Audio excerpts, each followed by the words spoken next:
For a long time, development has been understood as a game where just a few can win, and the rules have been created to perpetuate the privilege of the winners. No matter the good intentions you have, every time you want to advance in the game, a new obstacle emerges, and you receive a punishment that sets the country back. Or you must stay on hold because there is always a new rule that you can cop. Once you are not in the club of winners, you will never get in. You never win. The way we have played has created more problems than solutions because to really win the game, you need others to lose. The rules of the game are based in a highly competitive way to see the world. Death and humiliation are a constant. The rules are difficult to read, full of symbols and tables. Some countries are really interested in industrial development.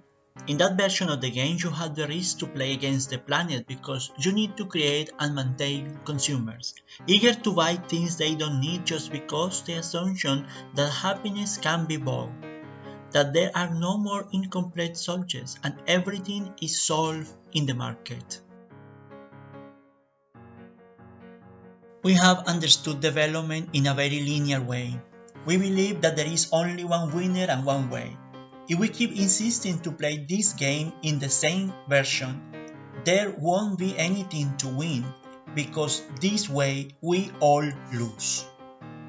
We need to create a new game, one where most people can play and enjoy the ride. A game where working together will be the main role. One of the better tools we can use to rethink the idea of development is post-development.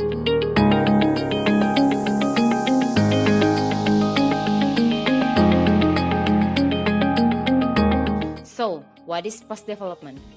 According to Arturo Escobar, post-development is the unmaking of development through the intervention of new narratives, new ways of thinking and doing.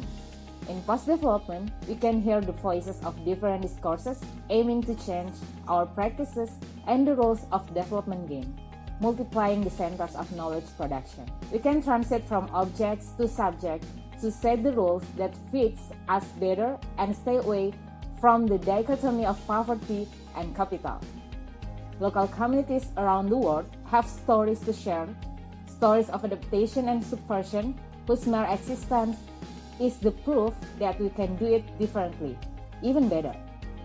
These other worlds, with their images of the world, with their resistance and alternatives, strategies to survive, are the key to transform our possibilities.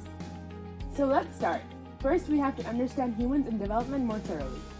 Lack of development is often caused by the oppression of individuals and whole groups. There are different categories to which people are oppressed, like class, race, and gender. But each category does not function in isolation. Through intersectionality, one can analyze the relationship of the different forces that act upon an individual and thus analyze the hierarchies of oppression. Let me analyze myself using intersectionality. I come from an upper middle class background, and I've had the privilege to travel around the world.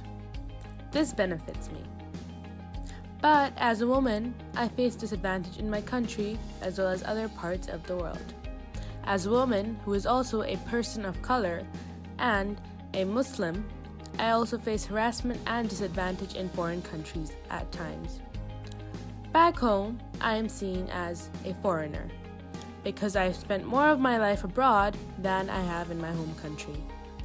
So, my different identities intersect, leading to sometimes privileged situations, but also unprivileged situations.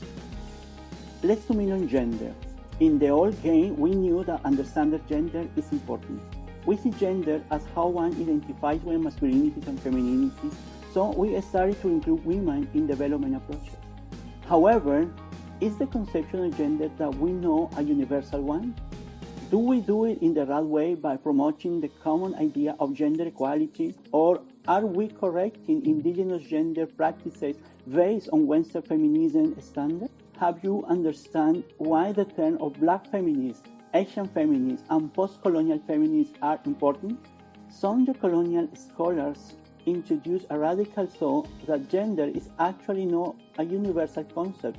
Gender has sometimes been imposed by a historical process, and in post-colonial studies, gender is seen as a product of this. Considering gender and coloniality will help us to understand colonized countries facing different colonial experiences, hence the oppression to women were different as well. Also, this critical show attempt to find societies without gender practices. Another way of deconstructing how we understand the human is to look at development through the lens of body politics. Body politics and intersectional activism aims to transform how bodies are shaped by cultural, economic, political, and social relations and discourses. In these struggles, bodies are sites of cultural and political resistance to the dominant understanding of what the body is. Examples of intersectional body politics is hashtag Dalit Women Fight campaign, a feminist movement in resistance to the caste system in India. In relation to intersectionality, the dominant Western definition of the normal body as a white male heterosexual, from which all others simply differ from, is challenged. However, we should also get a new view on the content of development. One of the most dominant ideas in the development discourse is that development always means economic development. In this, the focus is primarily on realization of growth at all costs. However, this leads to an even bigger demand on natural resources and more pollution. Now, let us try to deconstruct the old game. In post-development, we start wondering why we actually want growth. Unending growth leads to more inequality and doesn't necessarily make us feel more happy about our life. If we really want all people to live in a happy and healthy manner, we should consider to change our economy into mature zero-growth economies, or even to focus on degrowth, in which we start to use less. But what then does it mean to live in a healthy and happy manner?